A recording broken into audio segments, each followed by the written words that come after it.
அன்புடையோர் அனைவருக்கும் என் வணக்கங்கள். நாம் அனைவரும் இந்த பொங்கல் விழாவை கொண்டாடும் இத்தருணத்தில் நம்மை ஒன்றிணைத்த பெருமை செம்மொழியும் நம் தாய்மொழியாகிய தமிழையே சாரும். தமிழ் என்று சொல்லும்போதே அதில் ஒரு பிரம்மாண்டம் இருக்கிறது. தமிழ் என்ற ஒற்றை சொல் தொடங்கி இம்மொழியின் கலை, இலக்கியம், இலக்கணம், பண்பாடு, கலாச்சாரம், வளர்ச்சி, தொன்மை என ஒவ்வொரு பிரிவும் பற்பல பெருமைகளை உள்ளடக்கியது. வன்மையான ஓசையுடைய எழுத்துக்களிலிருந்து தவையும், மென்மையான ஓசையுடைய எழுத்துக்களிலிருந்து மீயையும், இரண்டிற்கும் இடைப்பட்ட ஓசையுடைய எழுத்துக்களிலிருந்து இல்லையும் சேர்த்து தமிழ் என்று நம் தாய்மொழிக்கு பெயரிடப்பட்டது. உலகில் பெயரைக் கொண்டே மொழியின் தன்மையை அறியும் பெயர் வேறு எந்த மொழிக்கும் கிடையாது. தமிழைப் புலவர்கள் அமுதத்தமிழ், இன்பத்தமிழ், கனித்தமிழ், செந்தமிழ், பைந்தமிழ், முத்தமிழ், சங்கத்தமிழ் என பல பெயர்களை சொல்லி அன்போடு போற்றியிருக்கின்றனர். எந்த மொழியிலும் இல்லாத வகையில் சிலப்பதிகாரம், மணிமேகலை, சீவக சிந்தாமணி, வளையாபதி, குண்டலகேசி போன்ற இலக்கியங்கள் இருப்பது தமிழ் மொழியில் மட்டும்தான். உலக பொதுமறையாம் திருக்குறள் தோராயமாக 2000 ஆண்டுகளுக்கு முன் எழுதப்பட்டது. எனினும் அதிலுள்ள சொற்களை நாம் இப்போதும் பயன்படுத்தி வருகிறோம் என்பது உலக அதிசயங்களையும் விஞ்சி நிற்கும் அதிசயம். அது மட்டுமன்றி திருக்குறளில் கூறப்பட்டுள்ள கருத்துக்கள் அனைத்து காலகட்டங்களில் வாழும் அனைவருக்கும் பொருந்தும் வகையில் அமைந்திருப்பது ஆச்சரியம். இதிலிருந்து நாம் உணர்ந்து கொள்ள வேண்டியது 2000 ஆண்டுகளுக்கு முன் வாழ்ந்த தமிழனும் இன்றைய தமிழனும் சந்தித்துக் கொண்டால் இருவரும் ஒருவருக்கு ஒருவர் பேசுவது புரியும். இச்சிறப்பு உலகில் வேறெந்த மொழிகளுக்கும் இல்லை. அத்தி, அரசு, வேம்பு போன்ற மரங்களின் இலைகள் மற்றும் இலை என்று பெயர்.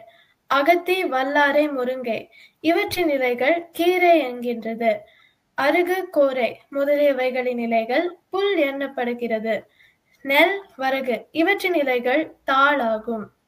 கரும்பு, நாணல் முதலியவைகளின் இலைகள் தோகை எனப்படுகிறது. தென்னை, பனையின் இலைகள் ஓலை என்பதாகும். இவ்வாறு இலை என்ற ஒற்றை சொல்லுக்கே இத்தனை சொற்களால் வேறுபடுத்தி காட்டும் தமிழின் செழுமை வேறு மொழிகளில் உண்டோ? இணையத்தில் அடியெடுத்து வைத்த முதல் இந்திய மொழி தமிழ் மொழி என்பது மற்றும் ஒரு பெருமை. இன்றைய இணைய தலைமுறையை பயன்படுத்தும் இன்ஸ்டாகிராம், படவரி, யூடியூப், வலையொலி, வாட்ஸ்அப், புலனம், ப்ளூடூத், ஊடலை, செல்ஃபி, சுயமி ஆகிய ஒவ்வொரு ஆங்கில சொல்லுக்கும் இணைய நுட்பவியல் கலை சொற்கள் இருப்பது தமிழில் இருப்பது நம்மில் எத்தனை பேருக்கு தெரியும்? தமிழில் இருக்கும் சொற்களை தொலைத்துவிட்டு அந்நிய மொழிகளை கண்டு சொக்கி நிற்பது மடமையில்லையா? தமிழின் மேன்மை அதன் தொன்மையை காட்டிலும் தொடர்ச்சியிலேயேதான் உள்ளது.